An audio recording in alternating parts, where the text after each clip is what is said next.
El segundo elemento que me parece importante es un tema crónico, un tema en el que se han dado pasos muy importantes y sin embargo me da la impresión que sigue un poco marcando el carácter de la democracia boliviana, y es el tema y es la tarea de la construcción institucional. La debilidad institucional creo que es todavía el hilo rojo fuerte que marca la realidad que estamos observando. Digamos, con estos dos parámetros voy a empezar así muy rápidamente la mirada, la revisión, el vuelo de pájaro histórico.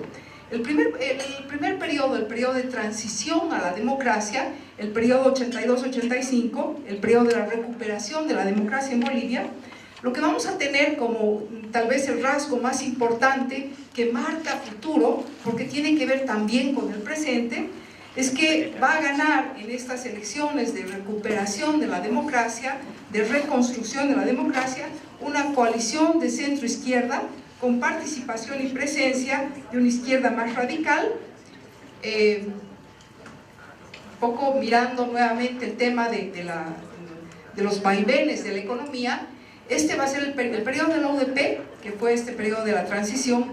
Está marcado también por la presencia de un niño, el fenómeno del niño, un niño muy fuerte, que marcó fuertemente la economía, una crisis económica grave, y bueno, en el resultado económico final tenemos una inflación, en aquella época se decía era la segunda inflación más alta del mundo, del 26.000%, pero lo que es interesante, yo creo que es el resultado político de aquellos.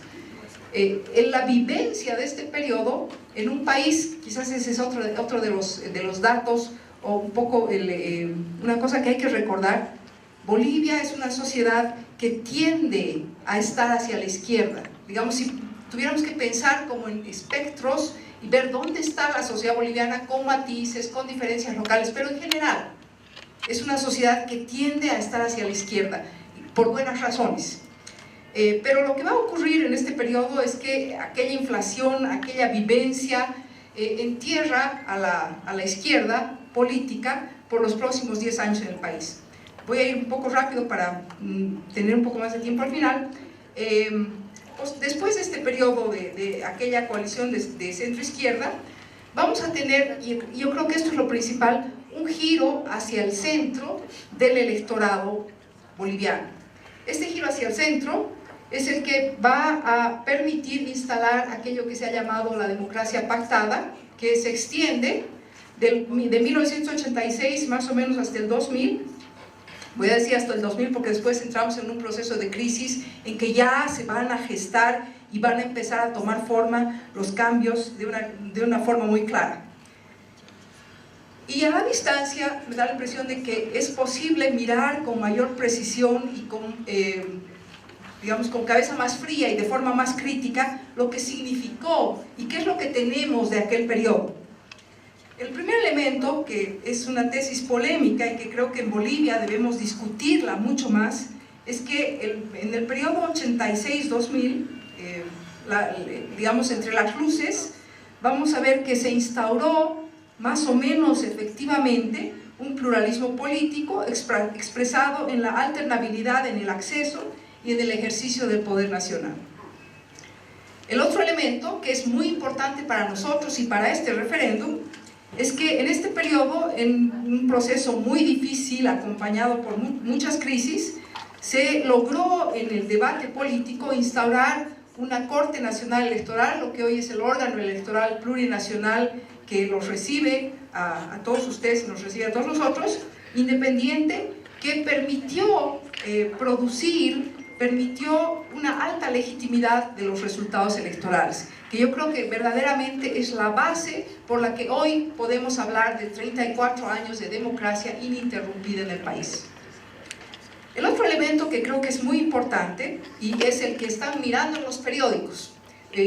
Para mí es muy interesante cuando uno visita un país nuevo y abre los periódicos. Claro, hay muchas noticias, hay mucha fuerza, se ve que hay mucha intensidad, pero a veces uno no termina de entender cuál es el hilo, dónde están las raíces, cómo se adentra en ese espacio topográfico, cómo explicamos esto que está con mucha intensidad y mucha fuerza en los periódicos. Y eso tiene que ver, yo creo, especialmente en las noticias que están leyendo ustedes en Bolivia, con la descentralización municipal devolutiva del poder, que significó verdaderamente una reestructuración territorial, una reestructuración de la estructura territorial del Estado. Es decir, significó una reforma estatal que ha rehecho el país. Digamos, un poco como producto de esa reestructuración territorial del Estado, en mi opinión, emerge el movimiento al socialismo, instrumento por la soberanía de los pueblos, en 1995, en medio de este periodo, que es el segundo partido con raíces en Bolivia y que expresa, que esa es la otra cosa interesante, ¿no? Expresa una sociedad boliviana fuerte frente a lo que comentaba al principio, un Estado con una institucionalidad más bien débil. ¿Cuáles son las sombras de ese periodo? 86-2000.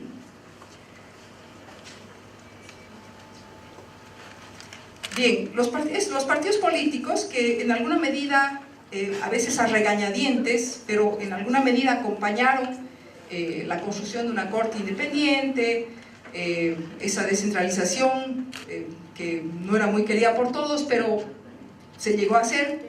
Sin embargo, fueron capaces de algunas reformas, pero no fueron capaces de reformarse a sí mismos.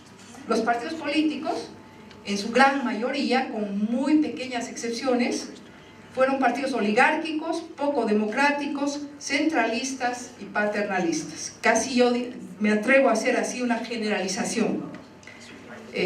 La otra gran sombra del periodo fue la subordinación de la justicia y fundamentalmente algo que verdaderamente pasó factura, y claro, en el momento de la crisis económica pasó factura con muchísima fuerza, fue la ausencia de una voluntad política para construir fortaleza institucional del Estado para cumplir el rol de integración de la sociedad en una sociedad cuya característica principal es la diversidad, ¿no?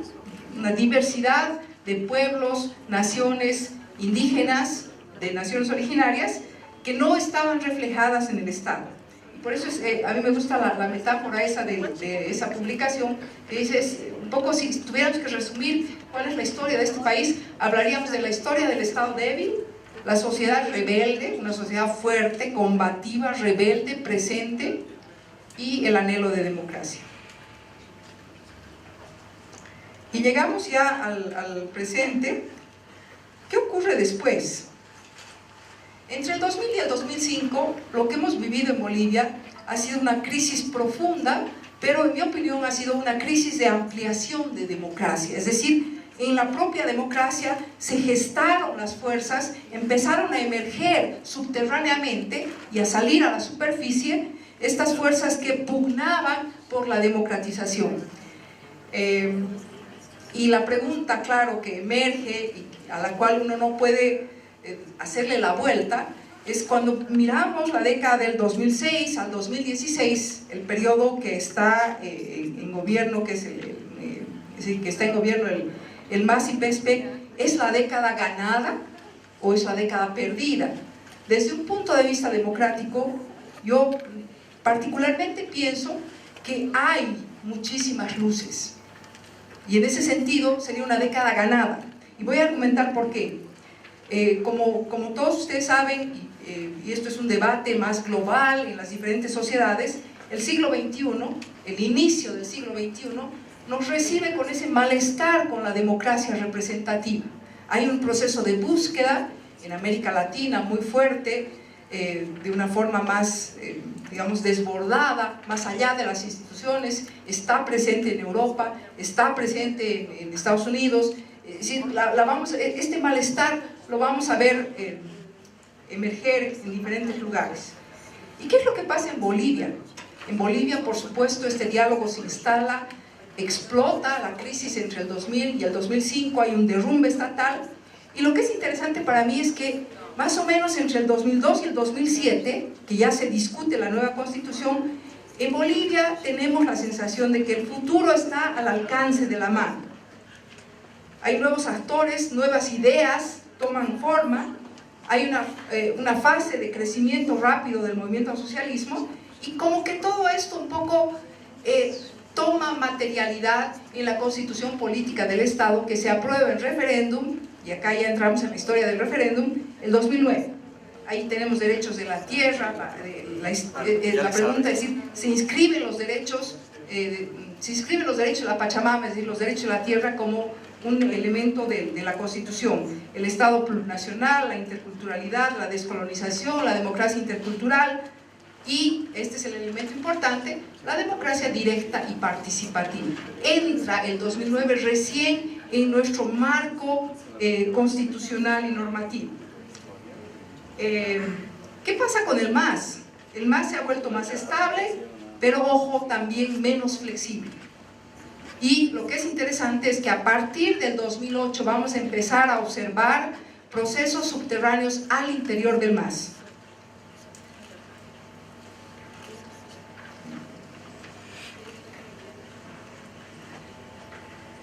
¿Qué pasa en la Bolivia después del 2009? Es decir, tenemos la nueva constitución y el cambio más importante que se gestó con aquella municipalización que se implementó en Bolivia en el 94, pero que como que ya da frutos maduros en la Constitución del 2009, es que hoy día ustedes van a visitar un país que es, yo creo, uno de los países más descentralizados de América del Sur, con 4 niveles de autonomía. Tenemos, lastimosamente, solo una autonomía indígena, pero ahí está, que tiene muy poco tiempo de vida todavía. 339 gobiernos municipales autónomos en el área rural y en las ciudades, 9 gobiernos autónomos departamentales, y el cuarto nivel es la autonomía regional, que no la he puesto porque todavía no es claro si llega finalmente a cuajar. ¿Qué es lo que ha pasado? Es decir, ¿por qué es tan importante esto de la descentralización?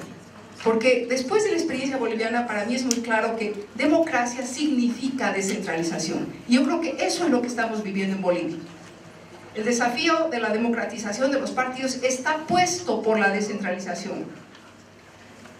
Los espacios plurales de discusión de poder en Bolivia están poniendo en cuestión y poniendo contra la pared incluso al partido que ha nacido del proceso de descentralización, que es el MAS. Lo que ustedes han visto en el periódico, y han hecho una declaración conjunta, el luto en el gobierno municipal del Alto, precisamente tiene que ver con esta historia, ¿no? La elección de autoridades, es decir, lo que estamos viendo en Bolivia y lo que hemos visto en el Alto, que es, digamos, solamente una muestra, es que hay una pugna por la reimposición del pluralismo, yo diría como de abajo hacia arriba, desde los gobiernos municipales, en la discusión de las autonomías indígenas, en los gobiernos departamentales. Poco es esa implosión, ese fortalecimiento, empoderamiento ciudadano que viene de abajo hacia arriba y está tensionando al nivel central del poder. Digamos, solamente una nota al lado para entender mejor qué significa lo que pasa en el Alto. No es la primera vez, pero sí hay una diferencia muy importante, y es que en el caso del Alto estamos viendo esta tensión en el centro geográfico del ejercicio del poder. Entonces, un poco cómo se vaya a resolver los hechos de la ciudad del Alto, del municipio del Alto, yo creo que va a marcar también cuál va a ser el rumbo de la democracia boliviana hacia adelante. Democracia directa y referendo 2016.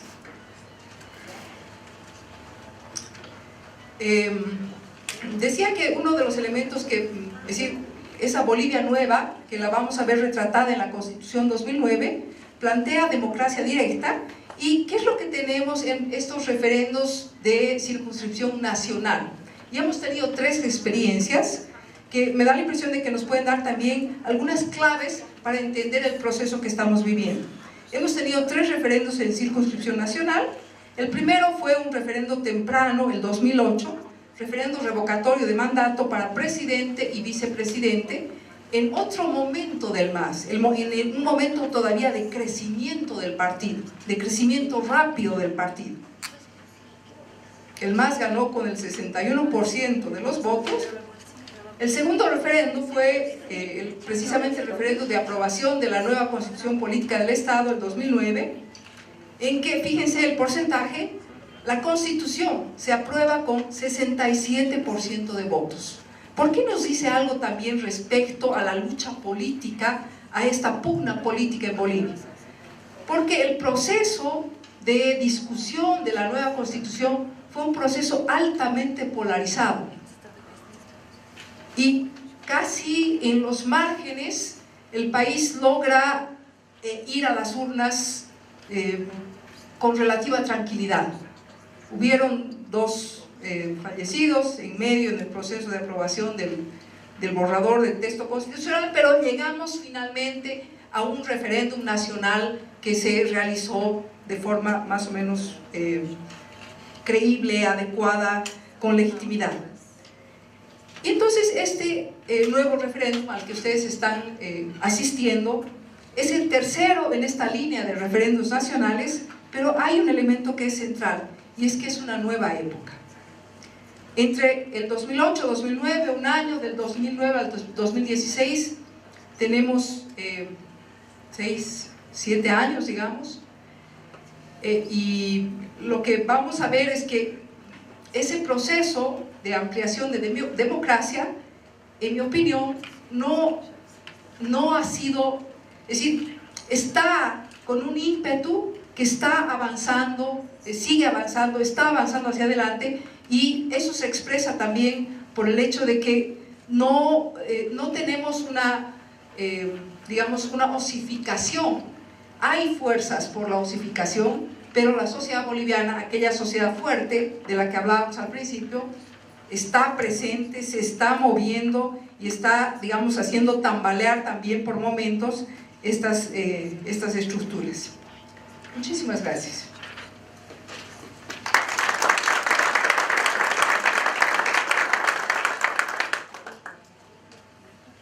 Bien,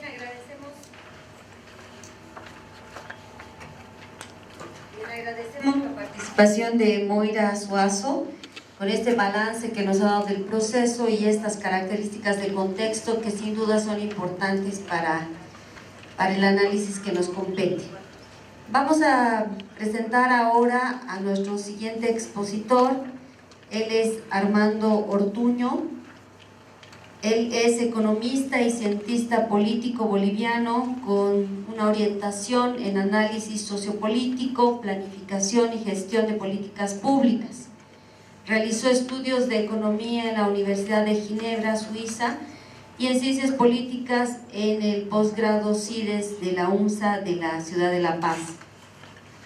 En los últimos 15 años ha sido consultor del Sistema de Naciones Unidas, del programa de Naciones Unidas para el Desarrollo, de UNICEF, del Banco Mundial y de otros organismos internacionales en Bolivia, Panamá, Costa Rica, Guatemala, Honduras, Colombia, Ecuador y Venezuela.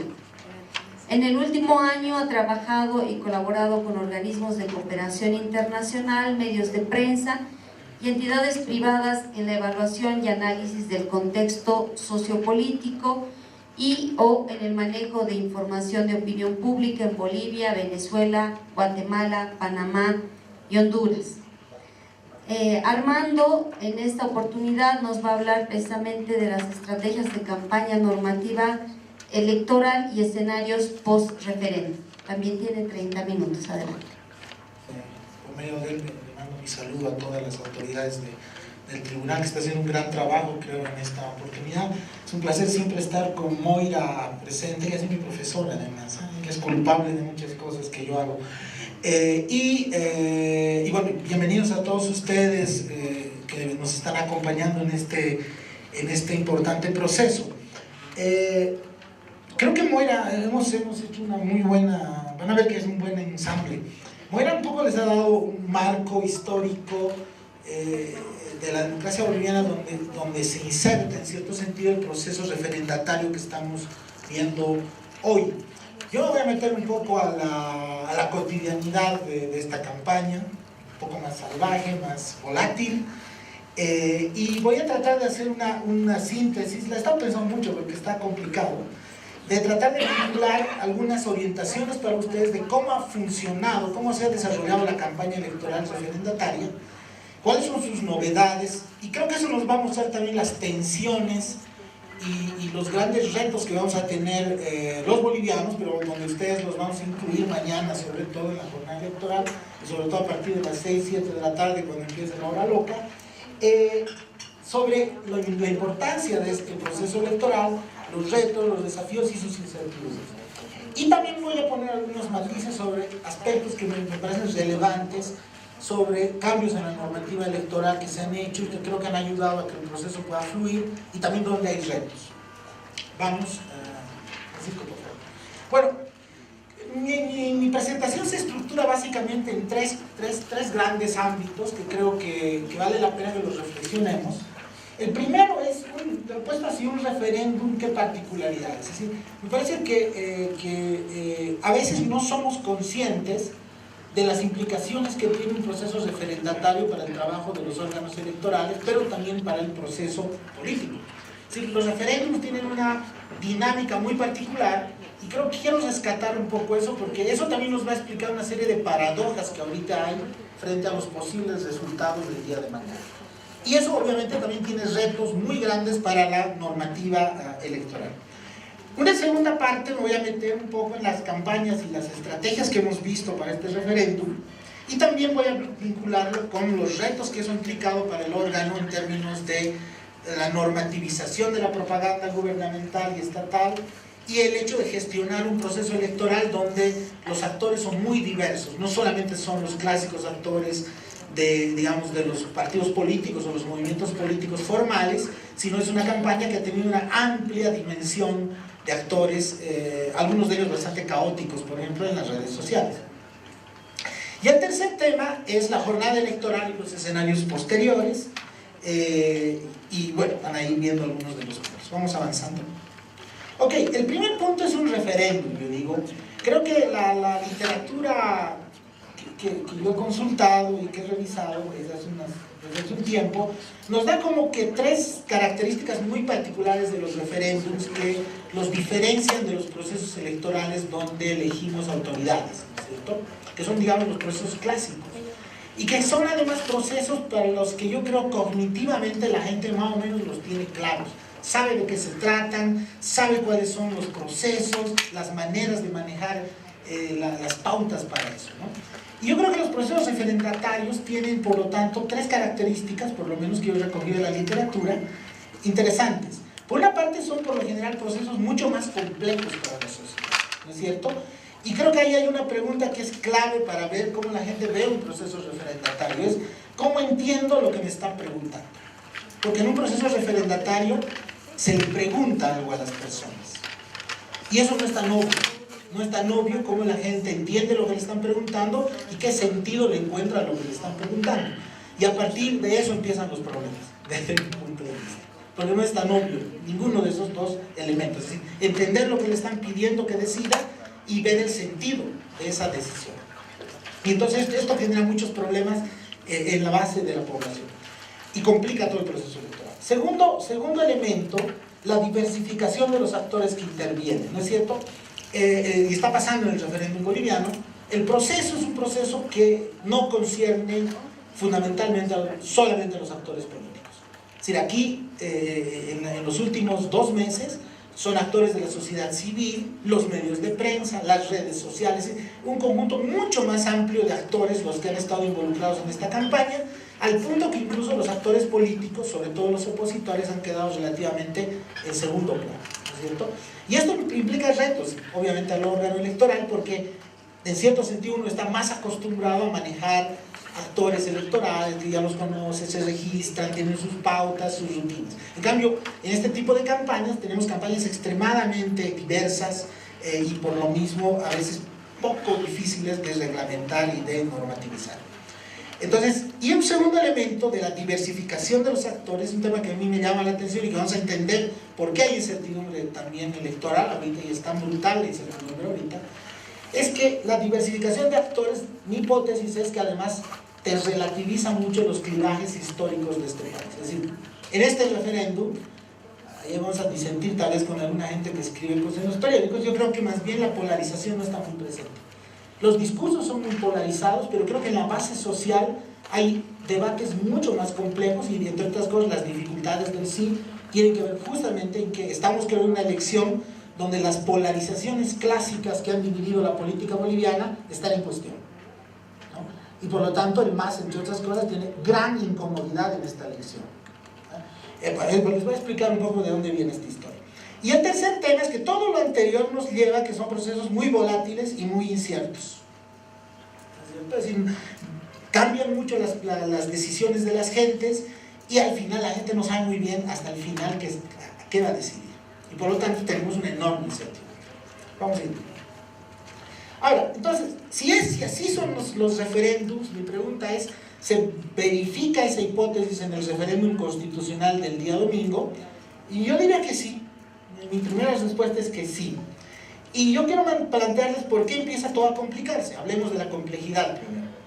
En el referéndum boliviano del 21 y de la campaña que hemos visto en los últimos 2 meses, han empezado a aparecer una serie de paradojas que creo que van a ser dignas de muchos estudios de cientistas políticos y de algunos psiquiatras, porque la cosa es a ratos así de nivel psiquiátrico. ¿Cuáles son estas paradojas de este referéndum constitucional? Primero, el hecho de que detrás de una cuestión constitucional e institucional, en el fondo estamos discutiendo decisiones sobre el líder, ¿no? Y entonces, si bien teóricamente este es un referéndum constitucional que implica una serie de reflexiones profundas sobre el sentido de la democracia y las instituciones, estamos acabando decidiendo si nos gusta o no el héroe. No. Entonces, y el peso de los aspectos emotivos en torno al liderazgo, otra vez empiezan a tener mucha fuerza, ¿no es cierto? Primer dato. Pero siempre estamos en la tensión, ¿no es cierto? En la campaña, si ustedes van a ver la campaña de los últimos 2 meses, siempre ha habido esa tensión entre los propios actores políticos. Algunos diciendo, no, discutamos la institucionalidad, las implicaciones en el futuro de la democracia, de esta historia, y otros, métanle a pegarme al ego y los otros a defenderlos. Y esa tensión ha estado en el fondo de la campaña y yo creo que no se ha resuelto. Y si se ha resuelto en las últimas 2 semanas es otra vez en la lógica plebiscitaria y ultra concentrada en la persona, más que en el tema institucional constitucional. Segunda paradoja, desde mi punto de vista, es que es una paradoja que, no sé si es paradoja, pero sí es un problema, es el tema de que este referéndum del día domingo es, digamos, ya el 4º proceso electoral en aproximadamente 1 año y medio, ¿no es cierto? Hemos tenido ya desde la elección presidencial de octubre del 2014, hemos tenido elecciones locales en marzo del 2015 y hemos tenido referéndums autonómicos en agosto, septiembre del año pasado y ahora tenemos esto otro. Es decir, es en un lapso de 18 meses la 4ª vez que a algunos ciudadanos se los está convocando, ¿no es cierto? Ustedes me dirán, enorme vitalidad de la democracia boliviana, de acuerdo, pero también un enorme cansancio en una buena parte de la sociedad frente a continuos procesos electorales, algunos de ellos además que han resuelto cosas que luego la gente en su simplicidad ve que se vuelven a preguntar. Hemos elegido presidente en octubre de 2014 y estamos aquí en febrero de 2016 otra vez preguntándonos si nos gusta o no nos gusta el héroe. Bueno, entre las cosas y la gente dice, bueno, ¿por qué? ¿No? Entonces, ese tipo de situaciones, insisto, son cosas no menores, pero cuando uno ve el comportamiento electoral de las personas, sí son cosas que empiezan a darnos ciertas pautas de por qué hay problemas en este momento en la campaña. Cuarto tema, y esta sí es una gran paradoja, ustedes lo van a ver, es el clima social. Yo lo he resumido, hice un artículo hace unos 5 meses que se llama macrosatisfacciones y micromalestares. ¿Qué implica? Es decir, este es un país que está creciendo, el año pasado ha crecido a 5,5%, probablemente este año va a crecer a 5%, con la crisis 4,5%, en el último decenio ha bajado 20 puntos la pobreza, la aprobación del presidente desde hace por lo menos 2 años está encima del 60%, ¿no es cierto? Y bueno, entonces me dicen, y el sí tiene enormes problemas para imponerse. Entonces, ¿qué pasa? ¿No es cierto? Pasa de que esas macro satisfacciones bastante agregadas se enfrentan a algo que creo que hemos empezado a percibir desde el año pasado, que es un conjunto de malestares en la sociedad sobre pequeñas cosas, sobre actitudes, sobre maneras de ejercer el poder, sobre pequeños problemas, ¿no es cierto? Nada muy agregado, nada demasiado politizado, pero sí un montón de enormes malestares pequeñitos, cada uno con su pequeño malestar, dentro de un marco global de macrosatisfacción. Bueno, esa es la paradoja, ¿no es cierto? Un presidente que puede perder un referéndum en la misma encuesta en la que le dice que tiene 60% de aprobación. Ese es un dato muy importante.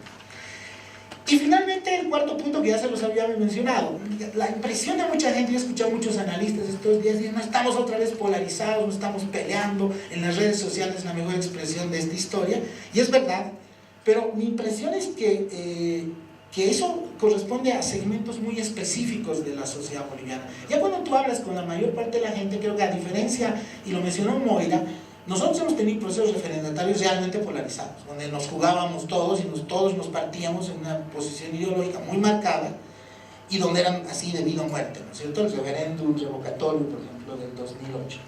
En cambio ahora, cuando habla uno con la gente, pues es medio que, bueno, ¿sí, bueno? Si el Evo no sale, bueno, nadie se va a morir el lunes, digamos, por eso. Y entonces, ¿estamos tan polarizados realmente, o es el microcosmos? Más bien, yo creo que el gran problema de la campaña del sí es que estamos también aburridos y escépticos, ¿no? La sociedad boliviana. Aburridos de cierto poder que está mucho tiempo y que todo el mundo empieza a sospechar de que, bueno, mucho tiempo es mucho tiempo, ¿no? Y escépticos porque ya, bueno, hemos visto tantas cosas en los últimos 2 años que, bueno, un proceso más ya no nos calienta demasiado, ¿no es cierto? Y entonces, a mí me da la impresión que no es que estamos tan peleados, sino más bien que el gran problema de esta campaña es que no ha sabido colocar argumentos muy fuertes a la gente. Y entonces, mucha gente está yendo al voto con poca información, muy poco motivada y confusa desde las últimas 2 semanas con todos los relajos que se han armado, ¿no es cierto? Además, entonces, eso nos alimenta la incertidumbre y la volatilidad. Vamos, Francisco. Entonces, dentro de ese marco, de esos ambientes tan paradójicos, ¿qué ha pasado con las campañas, no? Y esto quiero decir, cuando digo voy a calificar las campañas, no implica necesariamente que va a perder, porque tú puedes hacer una muy mala campaña y ganar. Pero uno puede decir que has hecho una muy mala campaña. En el caso del sí, creo que a esta altura del partido uno ya solamente puede citarlo así, es una estrategia fallida, ¿no es cierto? El sí no ha podido realmente consolidar, y yo creo que incluso la gran pregunta para la campaña del sí es la siguiente: ¿tú cómo puedes perder una campaña donde el presidente tiene 60% de aprobación y has crecido los últimos 2 años en la economía 5%? Y por lo menos incapaces son los de la campaña del sí. No les cuento, por si acaso, todos son extranjeros. Entonces, la campaña del sí, en su lado más inteligente, su argumento fuerte fue estabilidad, logros y proyección de futuro garantizado por un liderazgo fuerte. En su dimensión, hacemos bien las cosas, este era el mensaje. Y de hecho trataron de colocarlo. Pero digamos, como pasan las cosas, ejecutado de manera burocrática, reactiva y sin emotividad ni pedagogía. ¿No es cierto? Es decir, hicieron una campaña de funcionarios, ¿no es cierto? Y enormemente reactivos frente a cada problema que pasaba, empezaban las controversias que aburren a la mayor parte de la gente. Entonces, esta campaña, por todas esas, y obviamente con una muy poca capacidad de enfrentar varios eventos no esperados que fueron novedades en esta campaña, el caso Zapata, el tema del Alto, y donde la capacidad de la campaña del sí claramente ha sido bastante mala en términos de su capacidad de dar respuestas y decir cosas en ese momento. Entonces eso, para mí por lo menos ya a esta altura del partido, plantea no más que una campaña y una estrategia relativamente fallida. Pero quiero poner un matiz: eso no quiere decir que van a perder. ¿Por qué? Porque detrás de todo esto, y probablemente es lo que están rezando en este momento, detrás de todo esto existe una historia de comportamientos electorales en Bolivia. Es una historia donde más o menos el 60% de los bolivianos en algún momento ha votado por el MAS y por el presidente Evo Morales. Entonces, yo que vengo de una escuela más sociologista en análisis electoral, a mí me cuesta mucho pensar que la gente cambie en 5 o 6 meses su comportamiento tan brutalmente. Entonces, digamos, los artífices de la campaña del sí ahorita están rezando a la historia electoral. La historia electoral es lo que les podría salvar, ¿no? Porque la campaña, como les explico, acabó siendo finalmente tremendamente fallida. La campaña del no, yo le he puesto un título, le he puesto el éxito de la no estrategia. Porque, bueno, incluso uno podría decir si es campaña realmente, porque no, al final hubo una no estrategia, ¿no? ¿Por qué una no estrategia? Porque yo creo que desde el inicio la campaña del no se tradujo en esta idea de que hay muchas formas de decir no. Y esas muchas formas de decir no necesitan estar coordinadas, no necesitan siquiera ser consistentes entre sí, ¿no es cierto? Hay mucha emotividad en los sectores más radicales de la campaña del no, uno lo capta en las redes sociales, pero yo creo que esa es solamente una parte de la historia del no. Yo creo que la mayor ventaja del no es la vinculación de núcleos muy intensos de emotividad a favor de un no y contra obviamente el presidente, pero sobre todo un conjunto de otros no de diferentes naturalezas, ¿no es cierto? El otro día hablando con un amigo, me decía, uno puede encontrar ahorita gente que dice, voy a votar no porque yo nunca he querido que un indígena sea presidente, bueno, ahí los tienes. Vas a encontrar uno que te va a decir, yo voy a votar no porque Evo no ha fusilado a todos los burgueses cuando ha llegado al poder. Otro que el problema es que le están metiendo mucho los impuestos a los contrabandistas y los contrabandistas, pues no, etcétera, etcétera, etcétera, etcétera, etcétera, etcétera. Entonces, visiones, posiciones ideológicas absolutamente diversas, pero que por la naturaleza de un proceso referendatario, todas coinciden, sin coordinación y sin nada, en un no, ¿no es cierto? Y de ahí sacan su fortaleza. Y eso agregaría yo esta otra idea, ¿no? Y esta gran ventaja para cualquier campaña, que es cuando alguien no sabe qué opinar, vota no. Si cuando te preguntan algo y no tienes mucha idea de lo que te están preguntando, tu primera reacción va a decir no, por sospecha, por susceptibilidad, por desconfianza. Entonces, yo creo que en buena medida esta paradójicamente es una no estrategia, porque no es que alguien está maravillosamente organizando todo esto. Creo que la naturaleza de un proceso referendatario hace que los nos tengan esa capacidad de articularse casi de manera espontánea. Y aquí se ha notado mucho en la campaña, y ha sido desde mi punto de vista exitoso hasta ahora. Y por lo tanto, tenemos un nivel del no, viendo todas las encuestas, muy por encima, pero muy por encima del nivel que tradicionalmente tiene la oposición política en Bolivia. Por lo menos 10 puntos por encima, que es un montón. Ahora, ¿eso se va a plasmar finalmente en el voto el día domingo? No tengo ni la menor idea. Pero de que esta campaña ha logrado tener la iniciativa y ha logrado colocar sus temas en ese desorden, sí, ¿no es cierto? Sí, lo han logrado. Y obviamente también esta campaña planteada de esa manera es pues oro y moro para amplificar campañas negativas, ¿no? Entonces es el mejor ámbito para que las campañas negativas sean muy eficaces. Ya ha habido mucha campaña negativa en la última etapa, ¿no? Y que le ha hecho mucho daño a la opción del sí. Vamos. Dentro de ese entorno sí quisiera marcar un par de cosas que son interesantes desde el tema de la normativa electoral.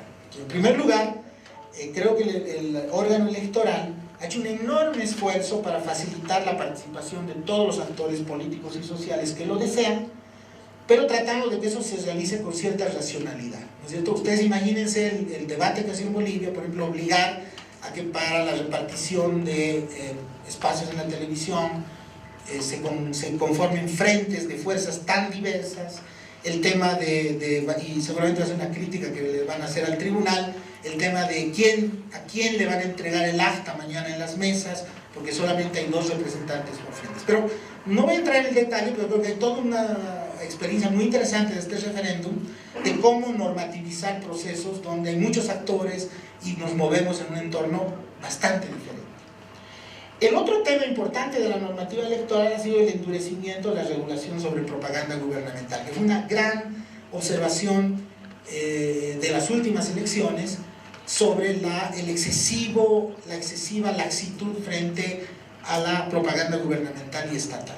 Y creo que, y eso que está aquí el vocal Exeni, y a su nombre, yo creo que desde la sociedad civil todos valoramos mucho la capacidad y la fortaleza que ellos han tenido de establecer regulaciones sobre propaganda gubernamental mucho más fuertes y mucho más eficaces que en los últimos 10 años, ¿no? Empezando de que se han prohibido los spots durante un mes de todas las entidades del Estado que lo han cumplido.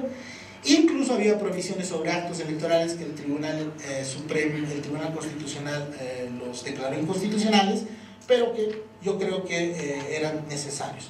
Pero creo que el balance en este sentido es muy positivo para el Tribunal Electoral, y creo que es una muestra de que, y también para el gobierno, debo decir, porque al final el gobierno, aunque cuestionó el tema de las limitaciones de obras, cumplió estrictamente la limitación de spots, por ejemplo. Entonces creo que ahí también es una balance y es positivo para la democracia boliviana. Y finalmente creo que un tema de todo lo anterior que les he contado, y es un gran reto, y yo no sé cómo se va a hacer en el futuro, es esta relación tan ya maligna, incluso yo digo, entre redes sociales y campañas negativas que hemos visto en esta campaña, ¿no? Es decir, realmente los niveles de difamación, los niveles de mentiras, de falsas verdades y falsas mentiras en las redes sociales durante los últimos 2 meses han llegado a un nivel que creo que a mucha gente nos ha empezado a impresionar, ¿no es cierto? ¿Cómo se va a regularizar eso en el futuro? No tengo la menor idea, pero creo que estamos viviendo ya en una nueva etapa de campañas a partir de este. Por lo menos para los bolivianos es la primera campaña donde hemos tenido este tipo de fenómenos con la intensidad, y vamos a ver ahora su impacto el domingo, ¿no? Vamos. Entonces, yo solo quería mostrarles un par de datos para mostrarles la volatilidad y la incertidumbre, ¿no? de los sentimientos de los ciudadanos en torno a este tema del sí y del no. Este es un cuadro donde he hecho un compendio de 18 encuestas, creo que son un poco más, sobre el tema constitucional de la reelección desde el año pasado, casi un año. Aglomera un montón de encuestas y ustedes ven un poco cómo ha ido evolucionando, ¿no? Con diferencias, porque en cierto momento solo se levantaba opinión sobre la reelección y luego a partir ya de diciembre, intención de voto. Entonces ahí hay variaciones. Pero lo que les quiero mostrar es que, por eso la complejidad de estos procesos, ¿no? Pese al apoyo que tenía el gobierno unos meses después de su reelección, desde el inicio se perfilaba como una campaña muy difícil. Es decir, cuando uno le preguntaba a la gente su opinión, sobre todo, esta es urbana, por si acaso, ¿eh? Urbana, aquí no está el mundo rural, es lo único en lo que tenemos series largas. Pero cuando uno le preguntaba a la gente a inicios del año pasado, hasta mediados del año pasado, su opinión sobre la reelección, más de un 50% y en algún momento casi un 55-60% manifestaba una posición negativa frente a la reelección. Incluso gente que apoyaba después al presidente en otros aspectos. Entonces, realmente la campaña referendataria empezó realmente muy desfavorable, por lo menos en los grandes núcleos urbanos, al no. Entonces, tampoco es una gran sorpresa la ventaja del no en las zonas urbanas. Y como ven ustedes, eso a medida que pasó el tiempo se fue reduciendo, la brecha, el gap, se fue reduciendo en los últimos meses y se redujo mucho en los últimos meses, al inicio de la campaña, ¿no? Se redujo, aumentó el número de indecisos, lo que les muestra otra vez esas tendencias. Creo que esta campaña referendataria es una mezcla de sentimientos muy complejos de la gente, ¿no? Hay gente que te dice, mira, yo creo que el presidente ha hecho un buen trabajo, yo apoyo los últimos 10 años, pero no me parece que alguien se tenga que dar tanto tiempo. Entonces, y un día hay muchas razones para que esa persona diga sí, el otro día hay muchas razones para que diga no. Entonces, mucha gente está manejando esos sentimientos contradictorios y yo creo que no son estables, ¿no? Entonces van variando por las coyunturas, por las situaciones que se dan. Y por eso también van variando un poco los fenómenos. Como verán, el último punto es ese punto donde al parecer la distancia entre sí y no se amplía en favor del no después del caso Zapata, pero hay que tener cuidado porque es una sola encuesta hay que tener cuidado con esa encuesta. Entonces, pero estamos frente a un fenómeno, solo que quería mostrarles esa idea. Creo que los sentimientos no están muy consolidados, por lo tanto estamos llegando a una elección sin mucha claridad, y en medio de las últimas 2 semanas ha habido muchos eventos bastante complicados, que pueden llevar el agua a un lado o que pueden incluso confundir más a la gente. Entonces, cuando uno habla con mucha gente que no está decidida, lo que uno encuentra en los últimos días es más confusión que otra cosa, ¿no es cierto? Y entonces eso hay que ver cómo se va a reflejar finalmente en el voto el día domingo, y por eso es que creo que todos estamos tremendamente impresionados de que esta es probablemente la primera elección que yo estoy desde hace 10 años, la primera elección en que yo no les puedo decir ninguna tendencia ahorita. Puede pasar cualquier cosa el domingo, dan los números para cualquier cosa. Desde una victoria pequeñita de uno de los bloques hasta una victoria más cómoda de los dos también, dependiendo de todas las cosas que puedan pasar en la cabeza de la gente. No hay instrumentos empíricos ahorita para tener una tendencia estable. Vamos. Y adicionalmente, quiero mostrarles esto, y es importante para lo que va a pasar el domingo. Este es un cuadro que les muestra la votación del MAS según segmentos geográficos, según diferentes tipos sociogeográficos en Bolivia, ¿ok? Y miren las enormes diferencias de comportamiento. Esto en la elección de octubre del 2002. En las ciudades de lo que llamamos el eje urbano, las zonas metropolitanas, el MAS obtuvo 51% de votos.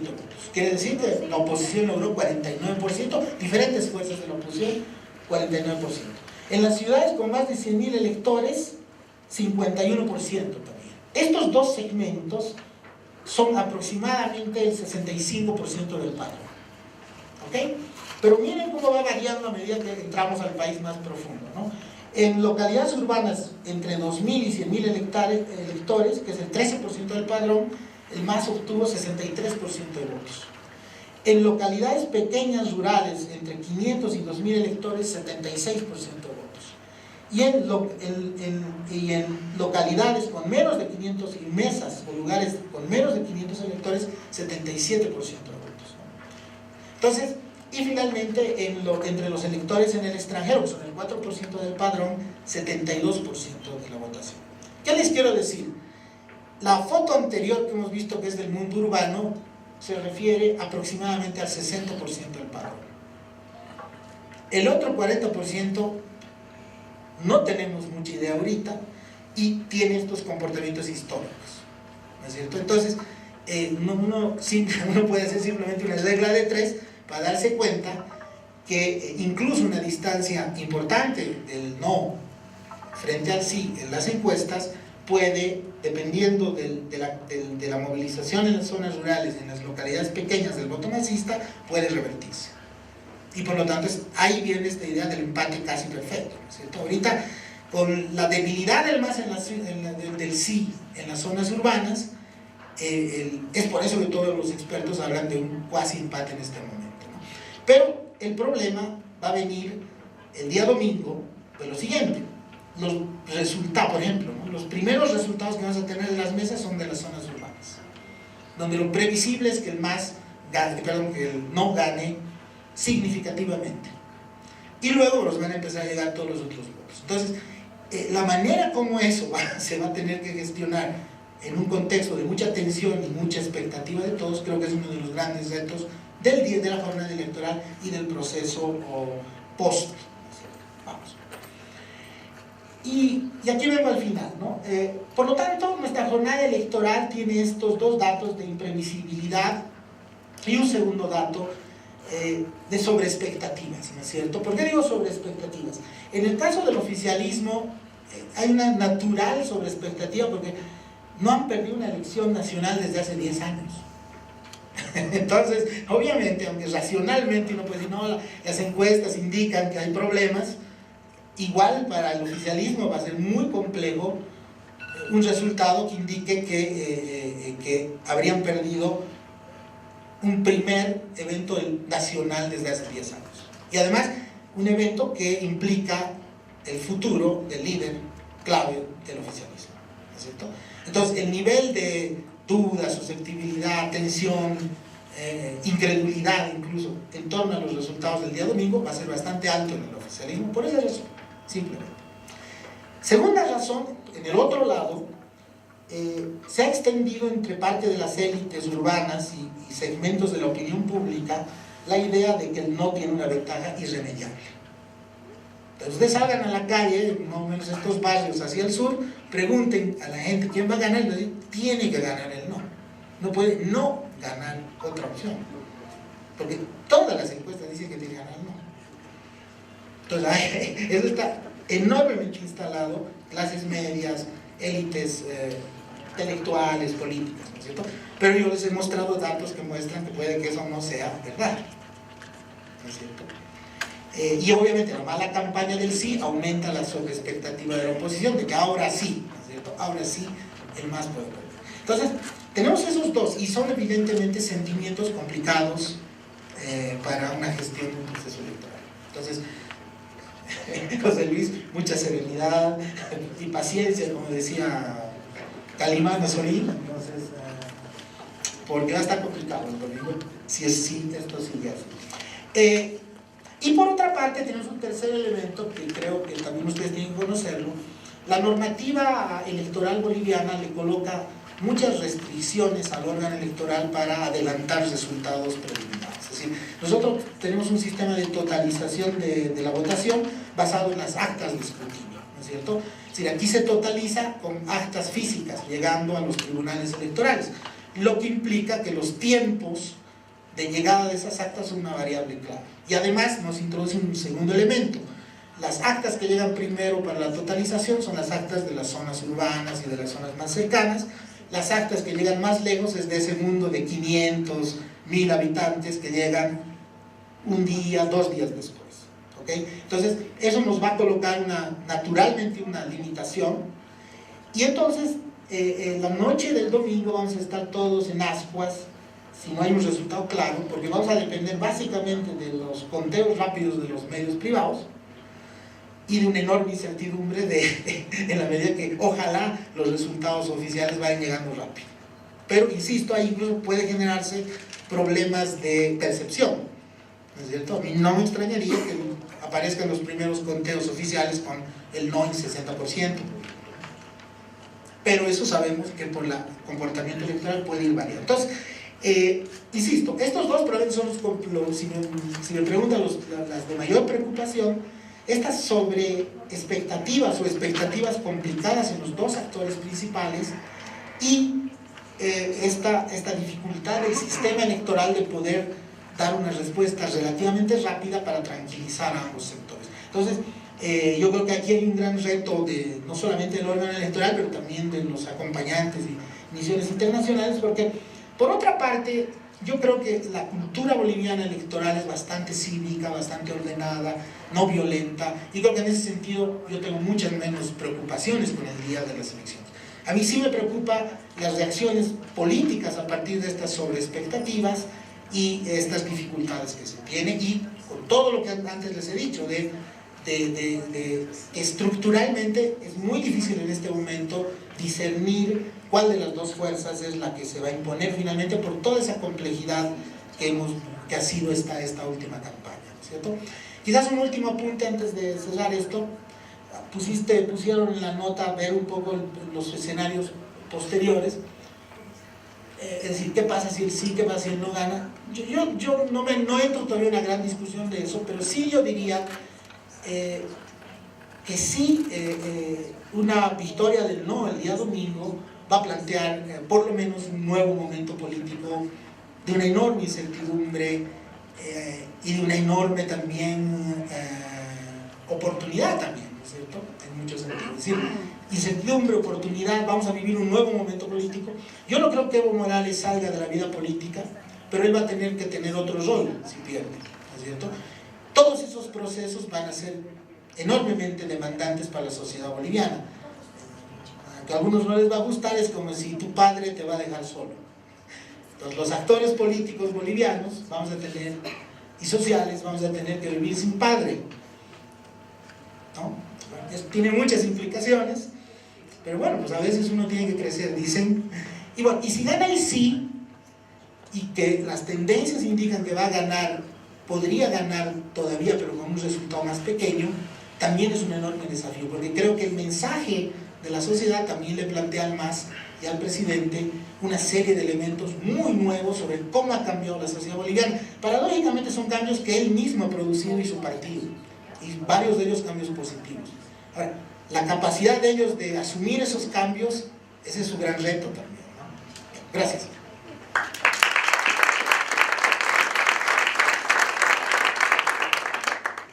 Gracias, Armando, y vamos a proseguir con nuestra actividad para pasar ahora a un diálogo abierto a las preguntas, a los comentarios que ustedes quisieran hacer.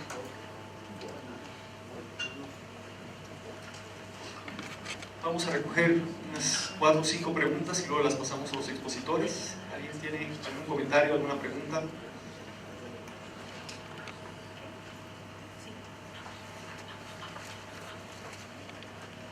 Muchas gracias a los dos. Y no sé, a los dos también se dirige mi pregunta. Yo soy Miriam Blanc, vengo de Ecuador y quisiera saber por qué el referéndum se hace en este momento. O sea, ¿cómo se ha llegado a esta decisión pensando que son todavía bastantes años hasta que termine el mandato actual? Y como ustedes mismos dijeron, hace apenas 2 años hubo una elección presidencial. Entonces, ¿cuáles son las urgencias de índole política o económica, o no sé, que llevan a hacer el referéndum ahora? Gracias.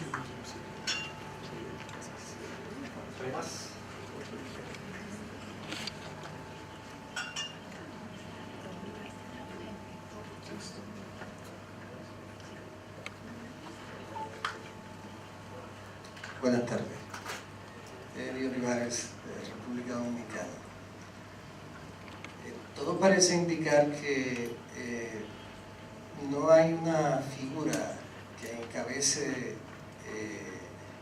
la campaña para el no.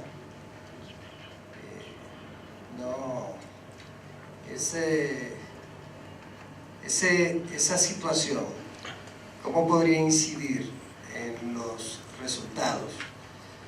¿Y cuál ha sido la cultura de la sociedad boliviana en lo que tiene que ver con la reelección presidencial? ¿Y cómo va a incidir ese hecho?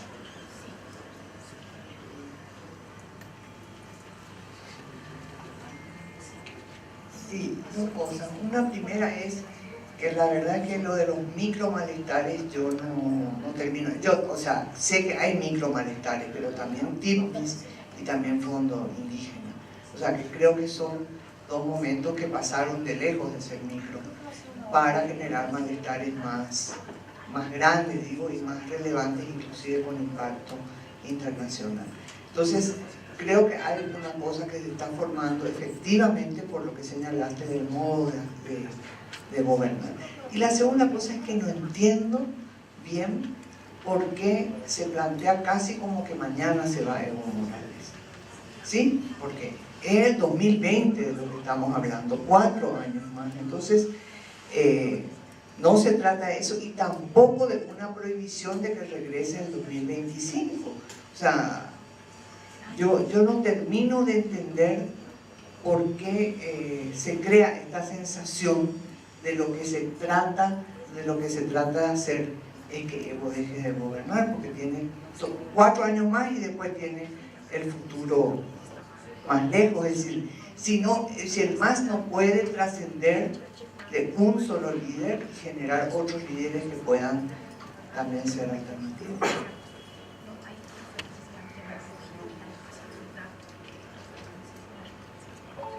Bueno, cuando se dio la primera ponencia, había un ítem que dijo que desde el 2008 hay procesos subterráneos dentro del MAS. Entonces, me surgió una duda de que al ver los primeros datos del famoso no, sí, esa brecha del no, ¿será que también dentro del mismo MAS hay segmentos o grupos, estructuras que apoyan el no? Es decir, que si el MAS está unificado un mismo criterio o hay diversidad de criterios dentro del mismo. Gracias. Tenemos una última pregunta y cerramos este primer bloque de preguntas. Gracias. Yoli Mangarrillo, magistrada del Consejo Nacional Electoral la República de Colombia. Tengo dos inquietudes. La primera tiene que ver con, de pronto entender un poco, y si no este es el escenario, sí me gustaría de parte de nuestro colega que está en la mesa, restringir o limitar la actividad de promulgación o divulgación de los actos gubernamentales en una campaña donde el gobierno es evidentemente central protagonista. Debe ser una experiencia de bastante retos y dificultades para el organismo electoral. Me gustaría si pudiera compartirnos un poco acerca de eso, por lo menos unas líneas generales sobre eso, porque es un antecedente bien interesante. En mi país se ha hablado y se hablará mucho más si llegamos a concretar un plebiscito que tiene unas connotaciones bien particulares y trascendentales. Y la segunda es, poniéndome en su lugar, porque pues soy su colega, al doctor Exenies, tengo entendido que hoy salían unas colegas para Sucre, como que su labor se concentraría ese día por aspectos jurídicos que no termino de entender ni tengo por qué necesariamente hacerlo allá. Con un margen tan estrecho como el que se prevé, entonces nosotros vamos a estar aquí esperando qué va a pasar. Y quiero pensar cómo la capacidad de respuesta que van a tener que dar y la exigencia que se va a demandar de parte del organismo electoral para dar respuesta y afrontar una cosa como esta. Tenemos la experiencia que en márgenes estrechos de votación las tensiones, por supuesto, en toda elección son grandes, pero en un margen como el que se ha ya dicho por parte de quienes son expertos en la materia, es mayor. Me estoy poniendo en sus zapatos y estoy pensando que tienen una enorme carga y una tensión muy fuerte para dar una respuesta institucional desde el organismo electoral del que se demandarán algunos resultados y qué va a pasar, y entonces ustedes estarán también en eso, pero tienen que estar concentrados en un tema específico.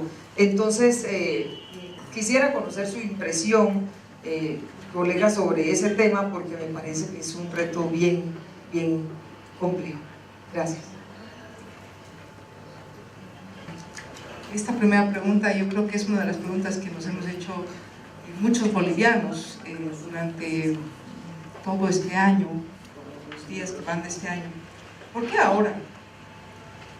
Y creo que es posible ensayar algunas respuestas. Creo que las claves las claves son algunos elementos, como algunas cosas muy sueltas.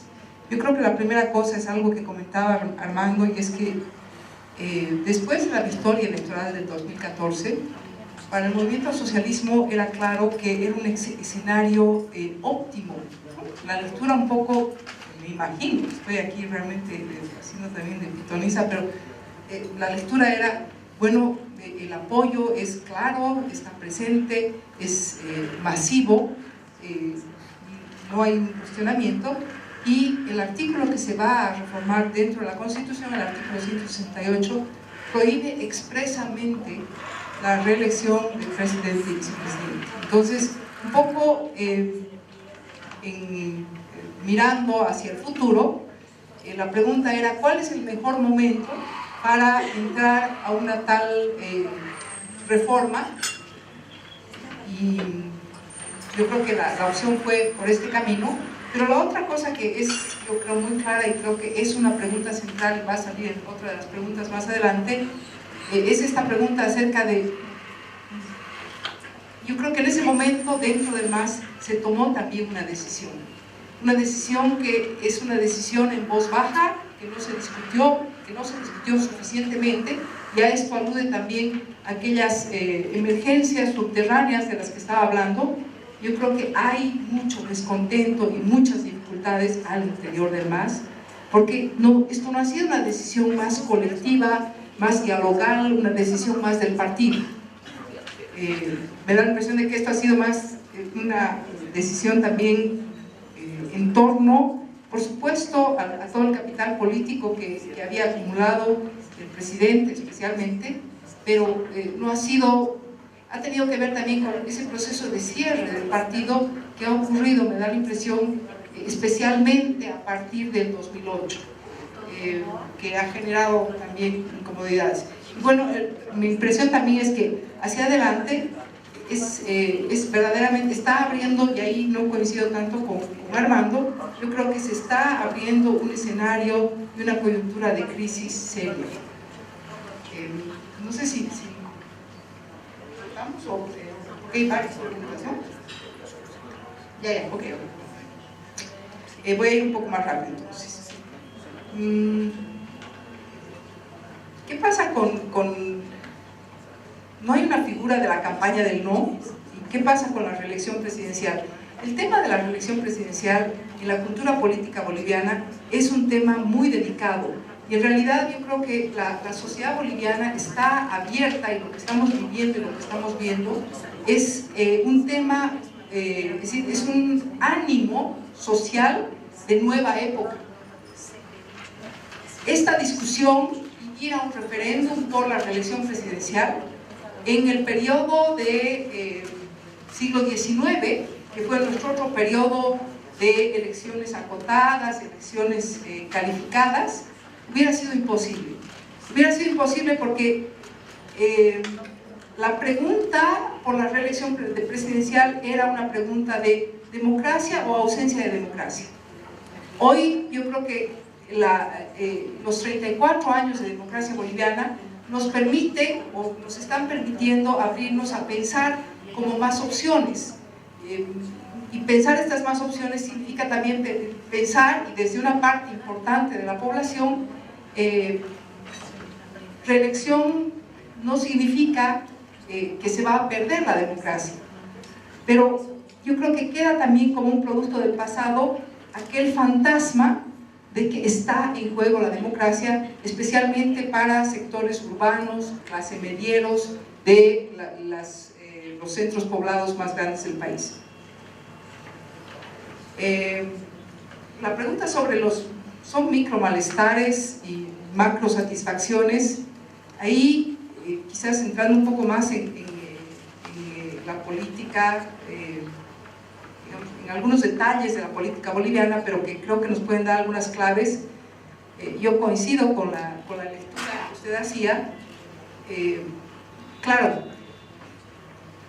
yo decía al principio de mi presentación, si tenemos que calificar y hacer un balance de estos 34 años de democracia boliviana, vamos a sacar como dos conclusiones: vacas gordas, debilidad institucional, es decir, la dependencia del Estado de la economía es enorme, y ahí coincidiría con Armando, es decir, efectivamente lo que ustedes están observando en la sociedad boliviana hoy día es el cierre de una fase, de un boom económico que Bolivia no ha conocido en toda su historia. Pero el otro elemento que para mí es interesante es que esta fase de boom económico está, mi impresión es que está como, digamos, en su última etapa, pero esa caída, esa bajada todavía lenta, empieza a percibirse por el conjunto social. Pero acá está el otro elemento. Efectivamente, la línea gruesa, importante, grande, es el estado de la economía y cómo se percibe por el ciudadano común, pero el otro elemento, que eso ya viene de mi beta politológica muy claramente, es el tema corrupción. Ese tema está implosionando el sistema político boliviano, y me da la impresión de que desde el oficialismo estamos queriendo tapar el sol con un dedo. Están queriendo tapar el sol con un dedo porque esa línea de continuidad, TIPNIS, que todavía no es tema, bueno, no es tan claro, no es corrupción específicamente, pero es jugar con el imaginario de lo que era este gobierno. El escándalo de corrupción del Fondo Indígena, digamos, ahí llegamos hasta un punto grave, pero donde todo rebalsa en la imagen de corrupción es el escándalo Zapata Morales. ¿Por qué?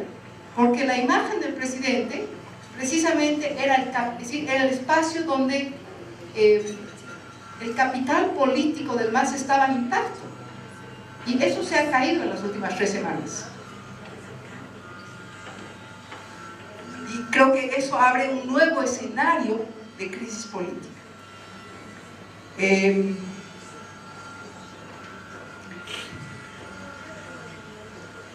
está pasando dentro del MAS?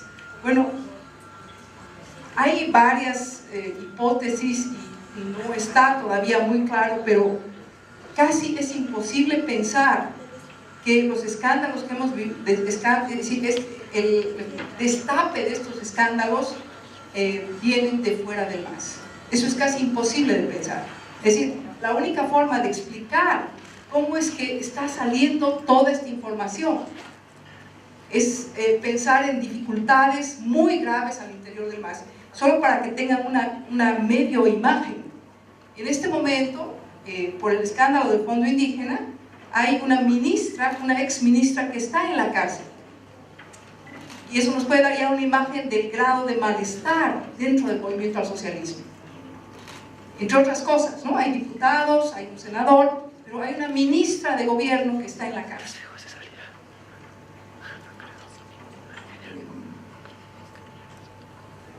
Muchísimas gracias.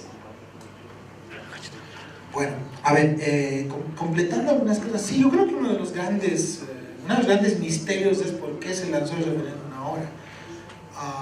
Pero ahí siempre uno puede pensar que siempre uno lo analiza ex post y claro, si ahorita las encuestas dirían que va a ganar con el 55 o 60%, diríamos que fue una fantástica decisión, ¿no? Entonces, siempre ex post es muy difícil evaluar estas decisiones. Yo creo que uno poniéndose en el contexto histórico en el que se tomó esto, que fue, digamos, pero tampoco fue una decisión así muy... Otra cosa que a veces se piensa es que hay decisiones bastante reposadas en el MAS, y por la cultura política y el estilo de gestión que ellos tienen, por lo general son decisiones mucho más, con mucha menos preparación que las que uno piensa. La decisión en realidad se tomó a finales del año pasado, y fue incluso muy acelerada. No podía pensar de que este proceso del referéndum podía haber durado toda la gestión 2016, ¿no? Cuando a mí me preguntaban tiempos, timing del posible referéndum, yo los daba más o menos de mitad de este año hasta finales de este año, y de repente todo se aceleró, ¿cierto? Yo creo que ahí hay un gran misterio. Yo a veces no le busco grandes explicaciones. Yo creo que básicamente es lo que dijo Moira, es decir, yo creo que un cálculo de capacidad, es decir, bueno, mira, ahorita este año vamos a crecer 5,5, el próximo año 5, ahorita hay suficiente músculo para mantener un buen nivel de gasto público, estamos con 70% de aprobación en este momento, digamos.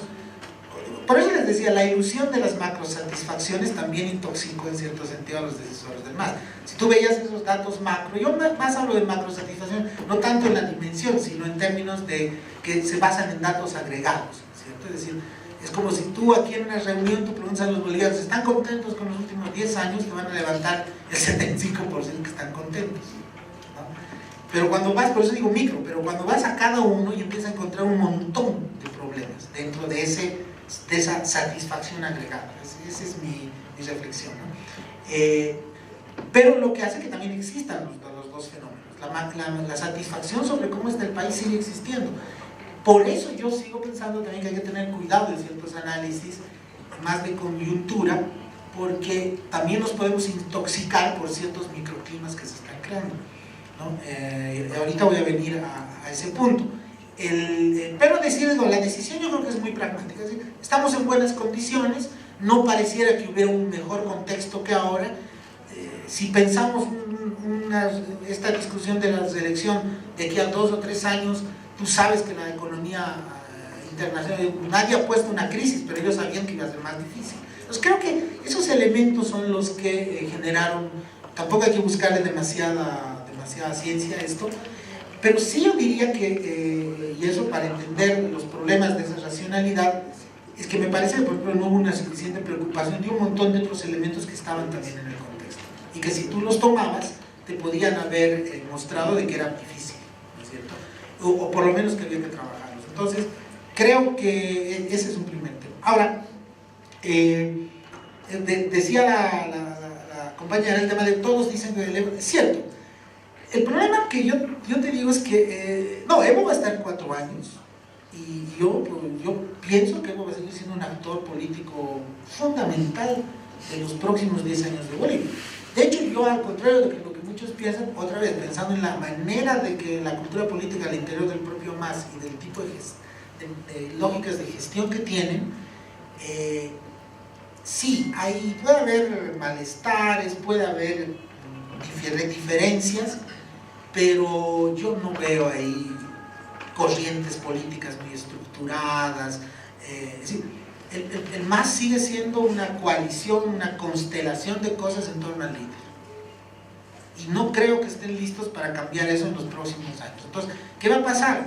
Si eventualmente el líder no puede ser presidente, lo que van a tener es que encontrar algún esquema político que permita seguir dándoles el rol al presidente, pero con otra repartición de roles, ¿no? Que eso es probablemente lo que vamos a ver en los siguientes años, si gana efectivamente el no.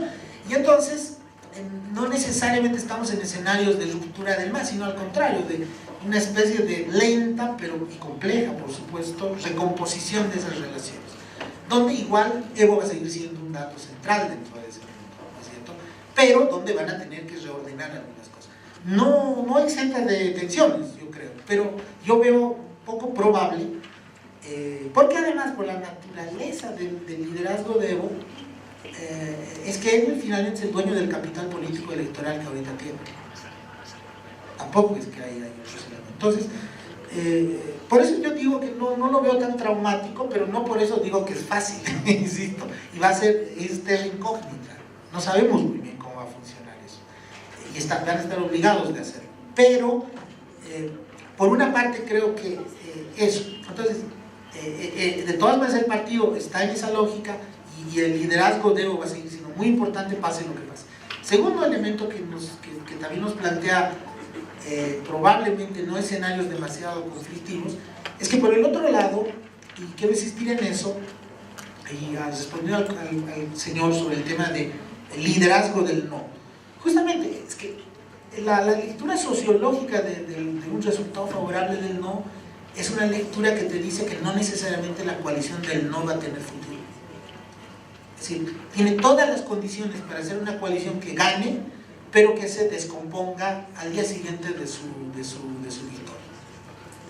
Y en eso tampoco es un invento boliviano. Hay muchas coaliciones en los referéndums clásicos que se construyen, por ejemplo, hay estudios clásicos sobre la coalición del no contra el referéndum constitucional francés y en otros, y que al día siguiente de ganar, por su complejidad y incluso por sus contradicciones, digamos, logran el objetivo de evitar algo, pero no son capaces de construir una alternativa política, ¿no es cierto? Entonces, y eso se hace todavía mucho más evidente con el hecho de que no hay un liderazgo. Es decir, la noche del domingo, si gana el no, va a ser muy difícil que uno de los líderes diga yo soy el que sirve.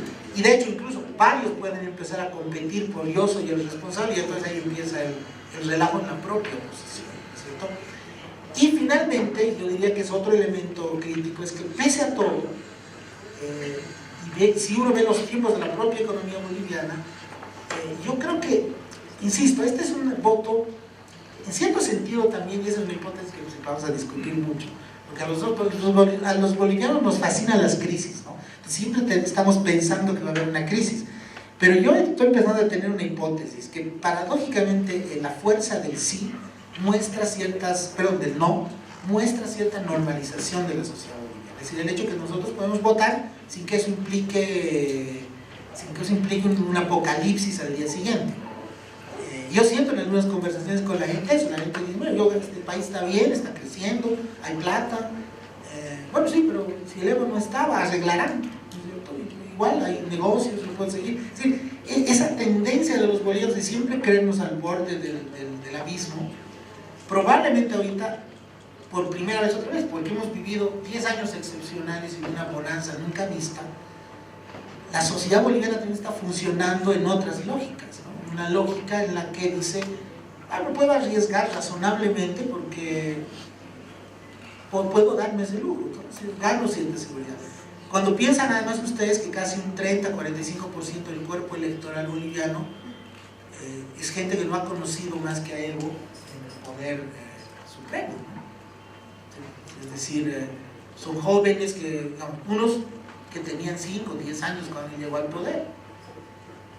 Entonces, hay una parte de la sociedad boliviana que no conoce más que Evo, y lo conoce incluso en su lado bueno, en los años de expansión, en los años de eso. Y entonces, en este momento mucha gente se plantea que, bueno, si ellos dicen que es un logro, puede que ese logro permanezca incluso sin él en el poder. Entonces, yo creo que esas actitudes son también las novedades de esta elección. Así que la gente puede tomar riesgos y parecer inmune a la idea de que si no está él, todo se pone en riesgo, ¿no? Y por eso digo, creo que estos climas sociales, paradójicamente, nos alejan mucho de los climas que yo lo sentía más en otros momentos de situaciones de crisis o de gran crispación de todo el mundo. Lo que, de todas maneras, insisto, sin embargo, para una sociedad, y eso lo del padre, era modo de provocación, claro, el problema es el siguiente: la sociedad boliviana, si ustedes piensan, y lo mostró muy bien Moira, el origen del proceso que estamos viviendo es el origen de una gran crisis. Este país vivió 5 años de una crisis feroz, en la que la gran duda de muchos bolivianos era incluso si el país iba a resistirse unido, ¿cierto? Entonces, Evo es un heredero de esa gran crisis, ¿no? Y entonces, y de un gran vacío político, ¿no es cierto? Entonces, la sociedad boliviana se ha empezado a funcionar con ese líder que nos resolvía el vacío político, y ha funcionado bien 10 años, ¿no? Entonces, bueno, como sociedad, por mucho que él esté ahí, insisto, no va a ser fácil adecuarnos a un nuevo momento donde no existe ese, o ese líder providencial que nos resolvía el vacío político se hace un poquito a un lado, ¿cierto? Las responsabilidades de otros dentro del MAS, las responsabilidades de otros fuera del sistema son enormes, ¿no? Yo creo que hay un enorme desafío. Ya no tenemos la excusa de decir el Evo está ahí para que lo odiemos o para que lo queramos, ¿no? Vamos a tener que empezar a resolver ciertos problemas, los actores políticos y sociales. Entonces, ahí hay un gran reto para la sociedad. Y algunos dirán que está bien, y otros les da un poquito más de miedo cuando ven qué hacemos sin este hombre ahí. Y bueno, y eso también creo que está en la cabeza de la gente. Por eso insisto en el tema de la incertidumbre, por eso creo que todavía incluso la misa no está cantada. Es decir, yo creo que el nivel de sentimientos encontrados en torno a esto hace que por eso sea muy incierto. Si la gente puede que al final diga, sí, no me gustan estas cosas de corrupción, pero al final yo siento lo más miedo por lo que puede venir si no está este hombre, ¿entienden? Entonces, yo creo que ahorita si le preguntas a la gente no la tiene clara, muchos. Entonces, por eso insisto, puede haber todavía sorpresas el día domingo. Bien, muchas gracias. Yo aprecio mucho este diálogo, porque es un diálogo no solo razonado y argumentado, sino equilibrado. Cuando pensamos cómo organizar este conversatorio, una de las opciones era traer a alguien que defienda al no y alguien que defienda al sí, pero hemos querido más bien contarles cómo es el diálogo, pero desde la argumentación, desde el análisis, desde la escucha activa, ¿no? Hay otro debate que estamos teniendo, que se está teniendo, que es un debate que está lleno de mucha mugre, ¿no? Pero ese es el debate que queríamos compartir con ustedes. Yo creo que el día domingo, independientemente del resultado, mi convicción es de que vamos a tener ganancia neta en la democracia boliviana. Yo estoy convencido de que va a ser un proceso y un momento de profundización y de reafirmación de las democracias, de una de las formas de democracias en este horizonte de democracia intercultural. Y estoy convencido también de que va a ser un momento de mucho aprendizaje no solo para los actores políticos, sino por supuesto para la institucionalidad electoral, ¿no? Y todos estamos aprendiendo porque es la primera vez que vamos a ir a este referendo y nos va a dar muchas lecciones. Una de ellas justamente es la que planteaba la colega magistrada de Colombia, ¿no? Hemos hecho un esfuerzo especial realmente para gestionar lo que ha sido la campaña y propaganda electoral del referendo. Yo les invito a que vean con cuidado este reglamento, que es muy cortito, de campaña y propaganda electoral del referendo. Creemos que es un reglamento muy innovador, muy avanzado, por supuesto mucho más avanzado que nuestra propia legislación en materia de campaña y propaganda, y está planteando cosas interesantes, ¿no? Planteamos un conjunto de principios, planteamos un conjunto de definiciones que no están ni en la propia ley, gestionamos todo el tema de la campaña en espacios públicos, todo el tema de la propaganda gubernamental, la propaganda pagada, la propaganda gratuita, todo lo que tiene que ver con la gestión de redes, la gestión de propios medios de comunicación, ¿no? Entonces creo que es un tema muy importante, que lo estamos asumiendo como un paso de lo que será, estamos documentando todo esto, de lo que será una propuesta más sólida y consistente para una futura reforma normativa, ¿no?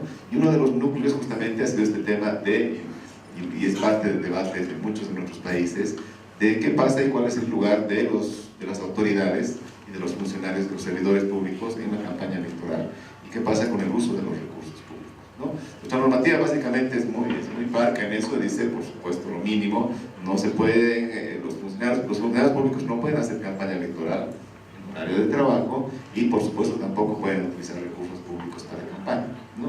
Lo que estamos evidenciando es que hay dos delgadas líneas, ¿no? Una delgada línea entre gestión pública y campaña electoral, ¿no? Y hemos tenido unas batallas que creo que las hemos ganado todas, en el sentido de que se aprovechan espacios públicos para hacer campaña electoral, y cuando eso ha ocurrido hemos sancionado, no esperando una denuncia, sino de oficio, ¿no? A gobernadores, a alcaldes.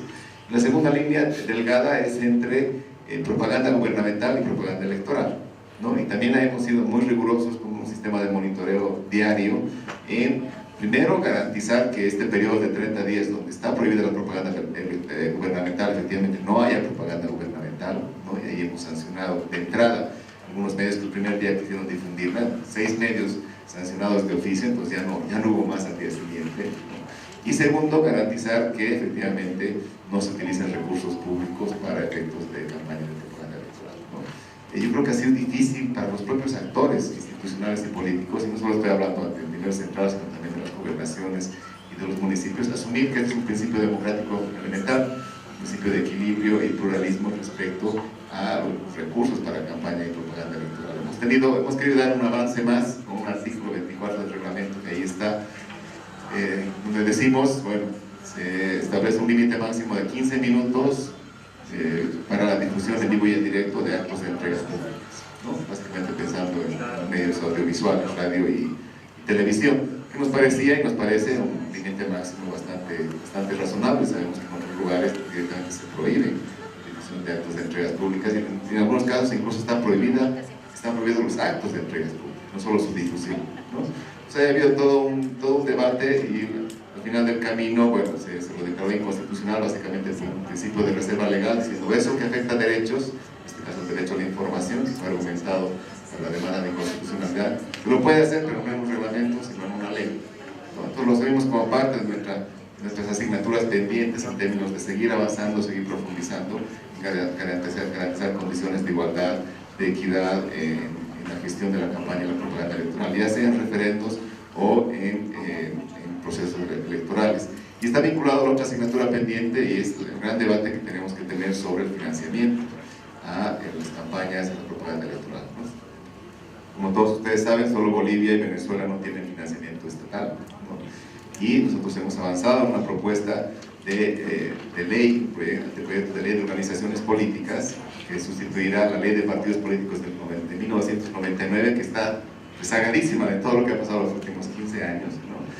Donde se plantea el tema del financiamiento estatal con la modalidad de financiamiento mixto, directa, bien interesante. Ha participado hoy en ese proceso de discusión, entonces creo que lo que quiero decir es que el lunes, independientemente del resultado, vamos a tener una democracia fortalecida, vamos a tener muchas lecciones muy buenas de aprendizajes, y sobre todo vamos a tener una agenda y retos de agenda en términos normativos, en términos institucionales, en términos políticos. Creo que esa es nuestra principal apuesta institucional, ¿no?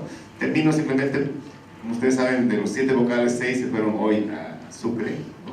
Porque allá se va a hacer el cómputo departamental de Chuquisaca. ¿Por qué? Porque en este momento no hay vocales del Tribunal Departamental de Chuquisaca, porque ellos cometieron unos errores o unas faltas muy graves en las elecciones del 2015, los procesamos, algunos renunciaron, otros los destituimos, entonces quedó acéfala, y en este caso el Tribunal Supremo es el que asume competencia. Por ley, el cómputo departamental de un departamento tiene que hacerse físicamente en el departamento, así va a ocurrir el domingo a las 6 de la tarde. Pero creemos que no va a haber ningún problema en términos de la gestión, tanto de la difusión de resultados, del balance de la jornada o de lo que implique alguna gestión de crisis, porque obviamente además estar sintonizados desde aquí, estamos gestionando con el CIFDE, con mi presencia, todo lo que será la gestión comunicacional, la gestión informativa de comunicados, etcétera, lo que sea necesario, por supuesto en plena sintonía con la sala plena que estará instalada en Sucre. Entonces por ese lado no creemos que tenemos ninguna limitación y bueno, por supuesto la presencia de ustedes tanto aquí como en Sucre será fundamental para lo que será esta hora loca después de las 6 de la tarde.